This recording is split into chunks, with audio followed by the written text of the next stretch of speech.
I know you're missing me. I know how lonely life could be. Hold on, the light on. I hope to see your face. There'll be many days away. Hold on, the light on. Chief Olusegun Matthew Okikiola Ogumboye Aremu Obasanjo, GCFR, was born in the month of March 5th, 1937. Born in the village of Ibogun, Olaogun, to a farming family of the old branch of the Yoruba. Obasanjo was educated largely in Abeokuta, Ogun State. He joined the Nigerian Army and specialized in engineering, and served in the Congo, Britain, and India, rising to the rank of major. In the late 1960s, he played a major role in combating Biafran separatists during the Nigerian Civil War, accepting their surrender in 1970. In 1975, a military coup established a junta with Obasanjo as part of his ruling triumvirate. After a triumvirate leader, Murtala Muhammad, was assassinated, the following year, the Supreme Military Council appointed Obasanjo as the head of state, continuing Murtala's policies. Obasanjo oversaw budgetary cutbacks and an expansion of access to free school education, aligning Nigeria with the United States. He also emphasized support for groups opposing white minority rule in South Africa. Committed to restoring democracy, Obasanjo oversaw the 1979 election, after which he transferred control of Nigeria to the newly elected civilian president, Alhaji Shehu Shagari. Obasanjo then retired to Otafam, where he became a farmer. He published 4 books and took part in international initiatives to end various African conflicts. In 1993, General Sani Abacha seized power in a military coup. Obasanjo was openly critical of Abacha's administration, and in 1995, he was arrested and convicted of being part of a planned coup. Despite protesting his innocence, while imprisoned, he became a born-again Christian, with providentialism strongly influencing his subsequent worldview. He was released following Abacha's death in 1998. Obasanjo entered electoral politics, becoming the PDP candidate for the 1999 presidential election, which he won. As president, he depoliticized the military and both expanded the police and mobilized the army to combat widespread ethnic, religious, and secessionist violence. He withdrew Nigerian military from Sierra Leone and privatized various public enterprises to limit country's spiraling debt. He was re-elected in the year 2003 election.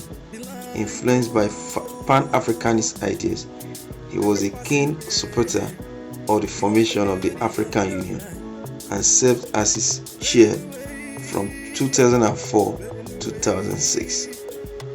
After retiring, he earned a PhD in theology from the National Open University of Nigeria. Obasanjo's father was a farmer, and until he was 11 years old, the boy was involved in agricultural labor. Aged 11, he joined the village primary school, and after 3 years in 1951, he moved to the Baptist Day School in Abeokuta, Ojukwu. In 1952, he transferred to the Baptist Boys High School, also in the town. His school fees were partly financed by state grants.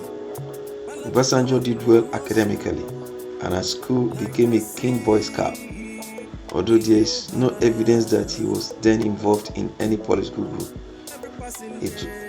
It was at secondary school that Obasanjo rejected his forename of Matthew as an anti-colonial act. Meanwhile, Obasanjo's father had abandoned his wife and 2 children. Falling into poverty, Obasanjo's mother had to operate in trading to survive, to pay his school fee. Obasanjo worked on cocoa and cola farms, fished, collected firewood, and sold sand to builders during the school holidays. He also worked at the school cutting the grass and other manual jobs.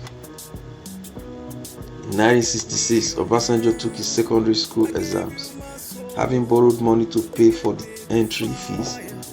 That same year, he began courting Oluremi Akinlawo, the daughter of a station master. They were engaged to be married by 1958. Leaving school, he moved to Ibadan, where he took a teaching job. There, he sat for entrance exam for University College Ibadan. Though he passed it, he found that he could not afford the tuition fees. Obasanjo then decided to pursue a career as a civil engineer, and to access this profession in 1958, answered an advert for officer cadet training in the Nigerian Army.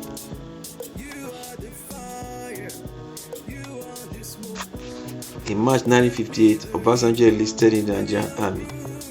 He saw it as an opportunity to continue his education while earning a salary. He did not immediately inform his family, fearing that his parents would object. It was at this time that the Nigerian Army was being transferred to control of the Nigerian colonial government, in preparation for an anticipated full Nigerian independence, and there were attempts afoot to get more native Nigerians into the higher ranks of his military. He was then sent to a regular officers training school at Teshi in Ghana. When stationed abroad, he sent letters and presents to his fiancée in Nigeria. In September 1958, he was selected for 6 months of additional training at Mons Officer Cadet School in Aldershot, southern England. Obasanjo disliked it, there believing that it was a classist and racist institution, and found it difficult adjusting to the colder weather, English weather. It reinforced his negative opinions of the British Empire and his right to rule over his colonized subjects. At Mons, he received a commission and a certificate in engineering. While Obasanjo was in England, his mother died. His father then died a year later. In 1958, Obasanjo returned to Nigeria. There, he was posted to Kaduna. His time in Kaduna was the first time that Obasanjo lived in a Muslim majority area. It was while he was there in October 1960 that Nigeria became an independent country. Shortly after, the 5th Battalion were sent to Congo as part of a United Nations peacekeeping force. In February 1961, Obasanjo was captured by the mutineers while he was evacuating Roman Catholic missionaries from a station near Bukavu. The mutineers considered executing him but were ordered to release him.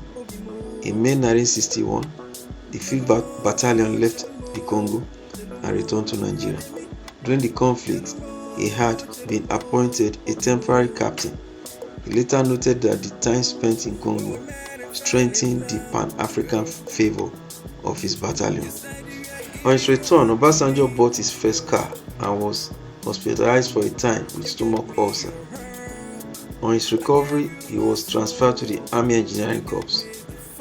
In 1962, he was stationed at the Royal College of Military Engineering in England. There he excelled and was described as the best Commonwealth student ever. That year he paid for Akinlawo to travel to London where she could join a training course. The couple married in June 1963 at the Camberwell Green Registry Office, only informing their families after the event. That year, Obasanjo was ordered back to Nigeria, although his wife remained in London for 3 more years to finish her course. Once in Nigeria, Obasanjo took command of the Field Engineering Squadron based at Kaduna. Within the military, Obasanjo steadily progressed through the ranks, becoming a major in 1965. He used his earning to purchase land in the early 1960s, obtaining property in Ibadan, Kaduna, and Lagos. In 1965, Obasanjo was sent to India. En route, he visited his wife in London. In India, he studied at the Defence Service Staff College in Wellington and then the School of Engineering in Poma. Obasanjo flew back to Nigeria in January 1960s to find the country in the midst of a military coup led by Major Emmanuel Ifejuna. Obasanjo was among those warning that the situation could descend into civil war. He offered to serve as an intermediary between the coup plotters and the civilian government, which shall transfer power to the military commander-in-chief Johnson Agbo Ironsi. As the coup failed, Olusegun met Ironsi in Lagos. Ironsi soon ended federalism in Nigeria through his unification decree in May 1966, something which inflamed ethnic tensions. In late July, a second coup took place in Ibadan. Troops of northern Nigerian origin rebelled and killed Ironsi, also massacring around 200 soldiers, mainly from southern Nigeria. The Yakubu took power. While this coup was taking place, Obasanjo was in Maiduguri. Hearing of it, he quickly returned to Kaduna. There he found that northern troops from the 3rd Battalion were rounding up, torturing and killing Igbo soldiers. The governor of northern Nigeria, Hassan Katsina, recognized that although Olusegun was not Igbo, as a southerner, he was still in danger from the mutinous troops. To protect them, Katsina sent Olusegun and his wife back to Maiduguri for 10 days, while the violence abated. After this, Obasanjo sent his wife to Lagos while returning to Kaduna himself, where he remained until January 1967. At this point, he was the most senior Yoruba officer present in the north. In January 1967, Obasanjo was posted to Lagos as the chief army engineer. Tension between the Igbo and northern ethnic group continued to grow, and in May, the Igbo military officer Odumegwu Ojukwu declared independence of Igbo majority areas in the southeast, forming the Republic of Biafra. On July 3rd, Nigeria's government posted Obasanjo to Ibadan to serve as commander of the western states. The fighting between the Nigerian army and the Biafran separatists broke out on 6th July. On 9 July, Ojukwu sent a column of Biafran troops over the Niger Bridge in an attempt to seize the Midwest, a position from which it could attack Lagos. Obasanjo sought to block the road leading to the city. The Yoruba commander Victor Banjo was leading the Biafran attack force, tried to convince Obasanjo to let them through, but he declined.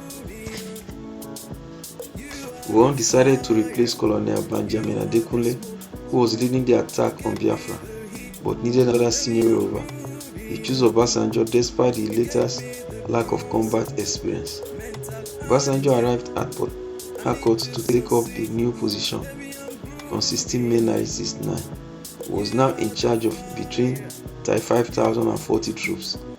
He spent his first 6 weeks repelling a Biafran attack on Aba. He toured every part of the front and was wounded while doing so. This action earned him a reputation for courage among his men. In December, Obasanjo launched Operation Finishing Touch, ordering his troops to advance towards Umuahia, which they took on Christmas Day. This cut Biafra in half. On 7 January 1970, he then launched Operation capturing the Uli airstrips on 12 January. At this, the Biafran leaders agreed to surrender. On 13 January, Obasanjo met with Biafran military commander Philip Effiong. Obasanjo insisted that Biafran troops surrender their arms and that the selection of the breakaway state leaders go to Lagos and formally surrender to Gowon. The The next day, Obasanjo spoke on regional radio, urging citizens to stay in their homes and guaranteeing their safety. Many Biafrans and foreign media sources feared that the Nigerian army would commit widespread atrocities against the defeated population. Although Obasanjo was keen to prevent this, he ordered his troops in the region to remain within their barracks, maintained that the local police should take responsibility for law and order. The third division, which was more isolated, did carry out reprisal attacks on the local population. Obasanjo was tough on the perpetrators, having those guilty of looting flogged and those guilty of rape shot. Gowon's government made Obasanjo responsible for integrating Biafra into Nigeria, in which position he earned respect for emphasizing magnanimity. As an engineer, he emphasized restoration of the water supply by May 1970. All major towns in the region were connected to water supply. Obasanjo's role in ending the war made him a war hero and nationally known figure in Nigeria. When we met and fell in love, girl, you said you were giving your heart to me, girl. You gave me your heart, I gave you my soul. You gave me the fire, you gave me the smoke, you gave me the heat. Baby, I'm grooving on. You gave